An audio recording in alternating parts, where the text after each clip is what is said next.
जनता ने आपको लाइक तभी किया था कि जंगल राज हटाना है, और आप फिर जंगल राज से समझौता कर। देख लीजिए, उपेंद्र जी हैं, आरसीपी सर हैं, बीजेपी है, रालोसपा है, जिसको कि मैं राजनीति नहीं करूंगा, पान की गुमटी चला लूंगा, लेकिन लालू जी के साथ नहीं जाऊंगा। आज आप राष्ट्रीय अध्यक्ष हैं ललन बाबू, क्यों चले गए लालू? जब माननीय नीतीश कुमार जी मंच पे भाषण देते हैं कि मैं हर घर नल का जल पहुंचा दिया हूं, तो नीचे ऑडियंस जो जनता होती है गाली देती है। दूसरी ओर कि शराबबंदी हम कर दिए हैं, तब पर भी लोग गाली देते हैं। माननीय बात करने के लिए पूर्व जगदीशपुर विधानसभा उम्मीदवार के पति मंजी हमारे साथ मौजूद हैं, और ये जेडीयू के प्रखंड अध्यक्ष रह चुके हैं। इनको निष्कासित कर दिया गया था कुछ दिन पहले। उसी समय इनकी पत्नी जो जेडीयू के उम्मीदवार थे यहाँ से, वो बोली थी कि जेडीयू पार्टी एक दिन समाप्त हो जाएगी, और जो स्थिति है वर्तमान में जेडीयू की, ऐसा लग रहा है वाड़ी की गई थी वो सच साबित होते दिख रही है। IBN 7 भारत में आपका स्वागत है। हमारे तरफ से भी आपके जितने व्यूअर्स हैं सबको स्वागत है, शुभकामना है। जब आपकी पत्नी को निष्कासित किया गया था, मैं उनसे एक इंटरव्यू किया था, और उस समय उन्होंने कहा था कि अब देखिएगा जेडीयू 2025 तक समाप्त हो जाएगी। लग रहा है जिस तरह से जेडीयू के कद्दावर नेता पार्टी को छोड़ रहे हैं, उससे अब देखकर यही लग रहा है कि शायद वाड़ी की गई थी सच वो कुछ दिन में साबित होने वाली है। मैं अब आपको बता दूं कि जो किसी चीज़ का निर्माण करता होता है उसको उस चीज़ का ज्ञान होता है, और हमारे जो नेता थे नीतीश कुमार जी के बाद, और जो संगठन को चलाते थे आरसीपी बाबू, उन्होंने संगठन का निर्माण किया था जो बुद्ध स्तर तक पहुंचाया था। जब उन्होंने कहा कि ये डूबता हुआ जहाज है, तो फिर रहिए क्या गया था, क्योंकि वही निर्माण किए थे और उनके साथ सभी कार्यकर्ता जुड़े हुए थे, तो उन्होंने कहा। और जब उनके साथ हम लोग जुड़े हैं और हमारी जो पत्नी प्रत्याशी रही जगदीशपुर को, तो उन सारी चीज़ों का हम लोग अनुभव किए थे कि लोगों की लगाव है, और इस स्थिति में आज पहुंचने वाली है पार्टी जो पहुंच रही है। माननीय नेताजी नीतीश कुमार जी को दिग्भ्रमित कर रहे हैं हर पग पे ललन बाबू। ललन बाबू से हम स्वयं जा कर के कई एक बार बात किए, लेकिन बात संतोषजनक नहीं हुई।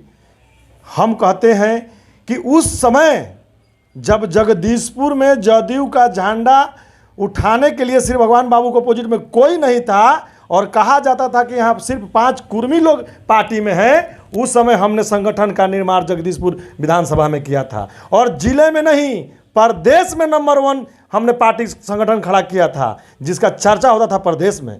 तो उसको तो अनुभव होगा ना भाई कि आज जो लोग जुड़े हुए हैं। यहाँ पे कहा जा रहा है कि पार्टी बहुत मजबूत है। मैं कहना चाहूँगा ललन बाबू से कि ललन बाबू 70 लाख प्राथमिक सदस्यता की बात मत कीजिए, 4 लाख क्रियाशील सदस्य की बात कीजिए ना। ललन बाबू रोज खाली बात करते हैं 70 लाख प्राथमिकता सदस्यता की, जबकि आरसीपी बाबू के समय 4 लाख क्रियाशील सदस्य थे। तो जोड़ लीजिए कि आरसीपी बाबू के समय पार्टी मजबूत थी कि ललन बाबू के समय। 70 में अगर हम 25 से भाग देंगे तो 2,80,000 होगा। आपका संगठन कमजोर है और पहले का संगठन मजबूत था, और जो लोग मजबूत हैं वो दिन प्रतिदिन पार्टी छोड़ रहे हैं, तो फिर पार्टी बची कहाँ से? मीना सिंह भी अभी छोड़ दी हैं और 12 तारीख को वो बीजेपी में ज्वाइन हो रही है। बीजेपी क्यों पसंद होता जा रहा है जो भी जेडीयू और आरजेडी को छोड़ रहा है? यहाँ किसी से दुश्मनी नहीं है। राजनीति करने वाले जो भी लोग होते हैं धारा के साथ राजनीति करते हैं, एक धारा होती है, और जो लोग माननीय नीतीश कुमार जी के साथ जिस धारा और विचारधारा के साथ जुड़े हुए थे, उस विचारधारा में अब नहीं रहे नीतीश कुमार जी, इसलिए उनको विचारधारा बदल गया, तो लोग बदल गए कि हम उस विचारधारा में नहीं जाएंगे, और सभी लोग छोड़ रहे हैं। आपने जो 2005 की पहले की चर्चा करते थे, वो चर्चा काहे बंद कर दिए? अब उन्हीं के साथ है तो चर्चा कैसे करेंगे? तो क्यों गए भैया? उन्हीं के अपोजिशन में तो आपको जनता ने चाही थी। जनता ने आपको लाइक तभी किया था कि जंगल राज हटाना है, और आप फिर जंगल राज से समझौता कर लिए। एक बार आपको चांस भी दिया, अगर समझौता कर भी लिए तो 2015 में जनता ने आपको साथ दिया, तो फिर क्यों चले आए 17 महीने में उधर से? क्या दरकार थी? इसलिए माननीय नेता नीतीश कुमार जी को दिग्भ्रमित करने वाले लोगों के साथ अब जो पार्टी के कार्यकर्ता है वो नहीं रहेंगे। धीरे धीरे सभी लोग बैक कर रहे हैं। तो कहाँ जाएंगे? जाने के लिए वो स्वतंत्र हैं। माननीय अभी देख लीजिए, उपेंद्र जी हैं, आरसीपी सर हैं, बीजेपी है, रालोजपा है। जिसको जहां अपना लगेगा कि हमारा ये धारा मजबूत है, उसके साथ जुड़ के अपना काम करेगा। ये जो पार्टी एक व्यक्ति के हाथ में चल गई है, और ऐसे व्यक्ति के जिन्होंने हम कभी इतना नहीं सोचे थे। हमने एक दिन सुन रहा था, उन्होंने आज पार्टी के राष्ट्रीय अध्यक्ष हैं और उन्होंने कहा था कि मैं राजनीति नहीं करूंगा, पान की गुमटी चला लूंगा, लेकिन लालू जी के साथ नहीं जाऊंगा। आज आप राष्ट्रीय अध्यक्ष हैं ललन बाबू, क्यों चले गए लालू जी के साथ? आपने तो कहा था कि मैं पान की गुमटी पर पान बेच लूंगा, तो क्यों नहीं पान बेचते हैं? लालू जी समझौता कर लिए, कहाँ गए वो की बात? आप जो बोलते हैं वो करते नहीं हैं। आपने बोला था कि माननीय नीतीश कुमार जी को एक दिन ऑपरेशन करेंगे, और आप ऑपरेशन कर रहे हैं। जितने कदावर नेता हैं उनको अपने और साइड कर रहे हैं अपने फायदा के लिए। हो सकता है कि पार्टी विलय करेंगे हुए, वो अपने चक्कर में लगे हुए हैं। तो मैं किसके साथ? आरजेडी के साथ, दूसरे साथ कहाँ जाए? फाइनल है। हम लोग को तो लग रहा है जो परिस्थितियां बन, देखिए हम लोग तो बात करने वालों में नहीं है। आप हो, मीडिया है, जनता है, क्यास लगाती है, और जो प्रक्रिया चलती है उस प्रक्रिया से लग रहा है कि आज ना कल विलय होगा। माननीय नीतीश कुमार जी इतने बढ़िया नेता, इतना जाने माने नेता, जिनकी चर्चा होती थी, और उन्होंने कह दिया कि हम, माने जब दूसरे का नाम ले लिया तो इसका मतलब कि आपके पास कोई नहीं नेता है, तो इसका मतलब कि पार्टी को ख़त्म करना है। अगर पार्टी को ख़त्म नहीं करना होता तो कोई ना कोई नीतीश जी के बाद में नेतृत्व तो करता ना पार्टी का, कि नहीं करता? तो उन्होंने बोल दिया कि नहीं, 25 में हम लोग नेतृत्व करें, तेजस्वी जी के नेतृत्व में चुनाव लड़ेंगे। तो इससे भी बहुत लोग नाखुश हो गए। मतलब लोग तेजस्वी यादव के नेतृत्व में चुनाव लड़ना नहीं चाहते हैं। अब लोग कह रहे हैं, जो भी जब से मुख्यमंत्री नीतीश कुमार ये बोले हैं कि 2025 में तेजस्वी यादव नेतृत्व करेंगे, तभी से पार्टी में फूट पड़ गई है। लोग पार्टी छोड़ रहे हैं, इधर उधर जा रहे हैं। किसी भी पार्टी में संगठन में नियमावली है, एक नियम के अनुसार पार्टी चलती है। माननीय नीतीश कुमार जी 2020 में मेरी पत्नी को टिकट दिए, चुनाव लड़े, और जिसको टिकट नहीं मिला वो बेऊर जेल भेजवाने लगे। और 6 महीना में ही नीतीश कुमार की सारी जो कार्य पहली थी उनको याद आने लगा। 6 महीना में जो नहीं बोलना था, माननीय नीतीश कुमार जी नारी शक्ति की बात करते हैं और नारी को गाली देने वाले को पार्टी में रखते हैं। ये कैसे हो सकता है? जो सम्मान आप देते हैं नारी को, जो सशक्तिकरण करते हैं नारी को, और जो नारी को गाली दे, जो नारी को भद्र कहे, उसको अपने बगल में उठाएंगे। इसका मतलब कि नीतीश कुमार जी बुलवाते हैं। माननीय नीतीश कुमार जी पूरी तरह से दिग्भ्रमित हैं, या हो सकता है कि अब बूढ़े हो गए, अब उनकी जो सोचने और समझने की शक्ति है, चूँकि हम लोग भाई देहात में रहे हैं, सुने हैं कि जब उम्र अधिक बढ़ जाती है तो सोचने की प्रक्रिया कम हो जाती है। तो हो सकता है वो भी प्रक्रिया माननीय नीतीश कुमार जी के पक्ष में आ गया हो। मुख्यमंत्री रहेंगे कि नहीं नीतीश कुमार? देखिए, अभी तो वो है आरजेडी से गठबंधन में है। नीतीश कुमार जी ऐसे पौधान पर खड़े हैं कि वो जिधर जाते हैं अपना गोटी सेट कर लेते हैं। इसलिए उस पर हम तो नहीं कहेंगे, चूँकि ऊपरी नेतृत्व की है। क्योंकि आरजेडी के लोग अब ये उम्मीद लगाए बैठे हैं कि बहुत जल्द तेजस्वी यादव इस राज्य के मुख्यमंत्री बनेंगे। हम भी मीडिया के माध्यम से सुन रहे हैं, पटना की गलियारों में चर्चा है कि तेजस्वी जी मार्च महीने में ही बनेंगे। तो हो सकता है कि नीतीश जी उनको देने के लिए ही तैयार है, तो हो सकता है कि दे दें। तो जेडीयू के लोग इसको मानेंगे?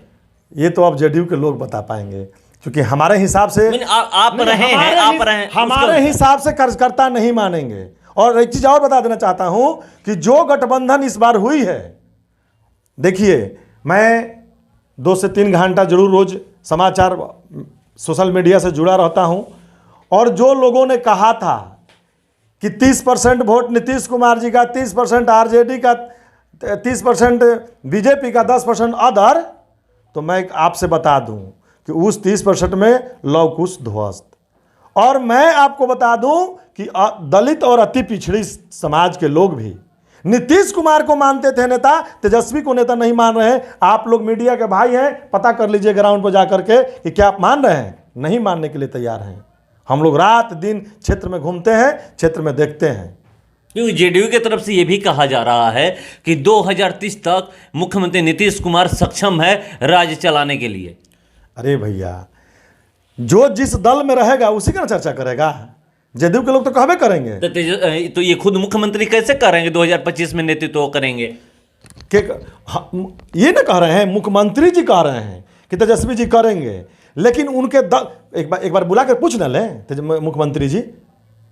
आज तक मैं बता देता हूं, देखिए आपके चैनल के माध्यम से, कि माननीय नीतीश कुमार जी को जितनी अपने पदाधिकारियों पे भरोसा है, कार्यकर्ता पे भरोसा नहीं है। कभी नल जल का फीडबैक कार्यकर्ता से लिए हैं, कभी किसी योजना का फीडबैक कार्यकर्ता से लिए हैं। जो पदाधिकारी उनको कहा, देखिए बताते थे दो चीज। जब माननीय नीतीश कुमार जी मंच पे भाषण देते हैं कि मैं हर घर नल का जल पहुंचा दिया हूं, तो नीचे ऑडियंस जो जनता होती है गाली देती है। और जब वो कहते हैं दूसरी ओर कि शराबबंदी हम कर दिए हैं, तब पर भी लोग गाली देते हैं। माननीय नीतीश कुमार जी कभी कार्यकर्ताओं से फीडबैक नहीं लेते हैं। नहीं तो एक आप चीज़ जान लीजिए, जिस दिन कार्यकर्ता से फीडबैक लेते, जिस दिन कार्यकर्ताओं से बातचीत करते, तो ममता बनर्जी 5 साल में अकेले पश्चिम बंगाल में सरकार बना ली। नवीन पटनायक 5 साल में 20 साल से राज कर रहे हैं। यहाँ जेडीयू विलीन की ओर चल गई है। क्या कार्यकर्ताओं की तरजीह नहीं दिए, कार्यकर्ताओं को मान सम्मान नहीं दिए, आज जेडीयू विलीन की ओर जा रही है। मतलब ये भी सही सवाल है आपने जो बोला कि ये क्यों नहीं जेडीयू अकेले चुनाव लड़ रही है। कभी भी आप देखिएगा, कभी आरजेडी के साथ नहीं तो बीजेपी के साथ अकेले चुनाव नहीं लड़ सकती। बीजेपी और आरजेडी छोटे छोटे दलों को लेकर चुनाव अकेले लड़ सकती है, मगर जेडीयू के पास वो शक्ति नहीं है। नीतीश कुमार 17 साल से मुख्यमंत्री हैं, 18 साल से, 9 महीने को छोड़ दिया जाए तो जेडीयू इनके पास उतनी शक्ति नहीं है कि अकेले छोटे छोटे दल को लेकर के चुनावी मैदान में उतर जाएं। आप एक बात जान लीजिए, सुधाकर जी आज 6 महीना से बोल रहे हैं। एगो खाली स्पष्टीकरण पूछा गया, आज तक आरजेडी निकाला अपने दल से? नहीं निकाला। अगर यही काम नीतीश कुमार जी के दल के पास किसी कार्यकर्ता का जाता तो तुरंत पार्टी से आउट। आपको पार्टी के कार्यकर्ता पर भरोसा नहीं है, एक बार उससे पूछ नहीं सकते हैं क्यों बोल रहे हो? माननीय तेजस्वी जी को अपने कार्यकर्ता पर भरोसा है, नहीं सत्ता में आया फिर भी उसके साथ कार्यकर्ता जुड़ा हुआ है। लेकिन माननीय नीतीश कुमार जी सत्ता में रहे और सत्ता में सारी कार्य को किए, और इनके को कार्यकर्ता पे भरोसा नहीं है, इसलिए पार्टी आगे नहीं बढ़ रही है, अब विलीन होने जा रही है। आप किसी पर आजमा लीजिए। अब अभी आपको बता रहे हैं ना, माननीय आरसीपी सिंह जी जब आरा आए कन्हैया बाबू के रिसोर्ट का उद्घाटन में, तो राजनीतिक मंच था, राजनीतिक मंच तो था नहीं। जब मंच राजनीतिक नहीं था और सुषमा लता कुशवाहा उसमें गई, आरसीपी सिंह से मिली, तो इसमें कौन सी गलती बात हो गई भाई? आप स्पष्टीकरण काहे नहीं पूछे? उमेश कुशवाहा काहे नहीं पूछे? माननीय नीतीश कुमार जी जब उनको संज्ञान में गए तो वो काहे नहीं पूछे? क्या आप लोग क्यों उनको पार्टी से निकाल दिए? क्या किसी से मिलना गलत बात है? तो जब गलत बात नहीं है, हम किसी के यहाँ जा सकते हैं। आप जाइएगा, हम नहीं जाएंगे। तो जब ये बात है तो यहाँ पर निकाले ना। यहीं पर गंगाधर पांडे अभी 22 तारीख को एक कार्यक्रम कराए थे, उसमें बीजेपी के नेता पहुंचे थे, यहाँ के शाहपुर विधानसभा के विधायक पहुंचे थे, राहुल तिवारी पहुंचे थे, और खुद गंगाधर पांडे जेडीयू से है, क्यों नहीं उनको निकाल दिए? उमेश कुशवाहा चुल्लू भर पानी में डूब मरे। अभी तारकेश्वर बाबू का पिताजी की क्रिया था, माननीय नीतीश कुमार जी गए थे, क्यों इनको निकाल दें? काहे नहीं निकाल दिए? स्पष्टीकरण पूछना चाहिए था। स्पष्टीकरण तक पूछते उमेश कुशवाहा, ललन बाबू पूछते।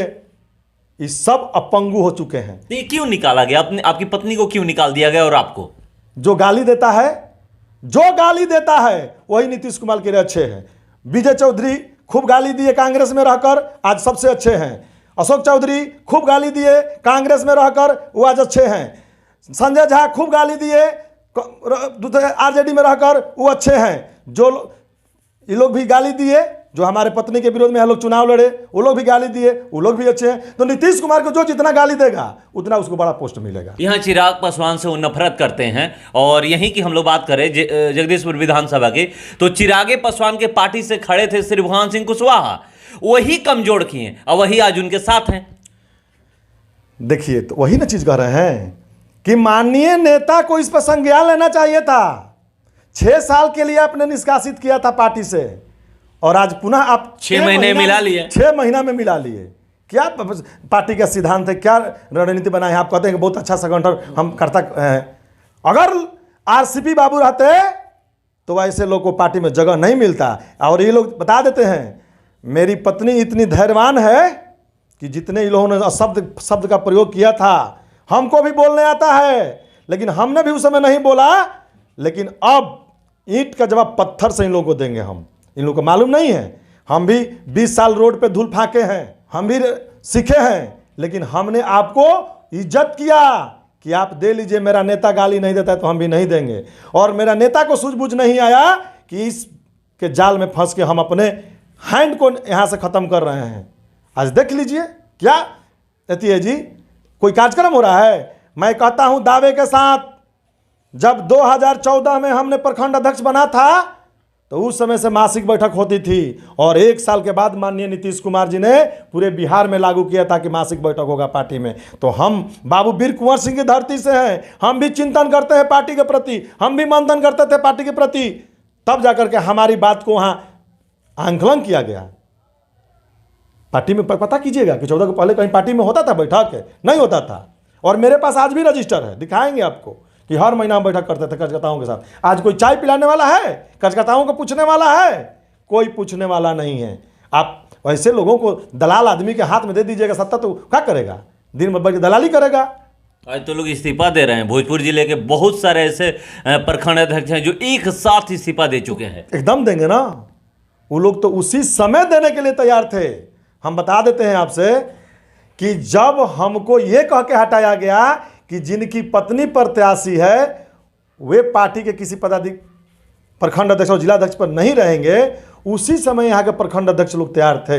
हमने कहा नहीं, आप लोग हमारे पर से हुआ है, हमको कोई जरा नहीं था। लेकिन जब मेरी पत्नी को निकाला गया तब दुख पहुंचा जरूर था, लेकिन फिर भी हम चुप थे।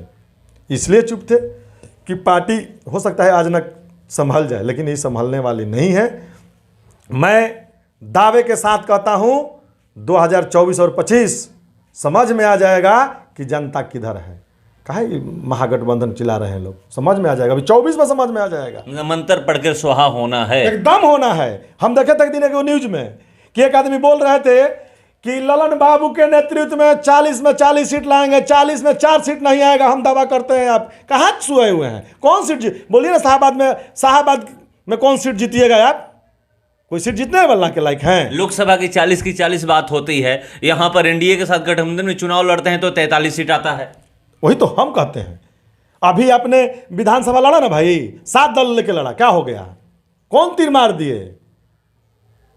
जनता अब बुर्बक नहीं रही है, जनता सब समझ रही है। आज जनता समझ रही है और समझ बूझ के पुनः 24 और 25 में बता देगी कि हमारी सोच क्या है, हम लोग क्या करने वाले हैं।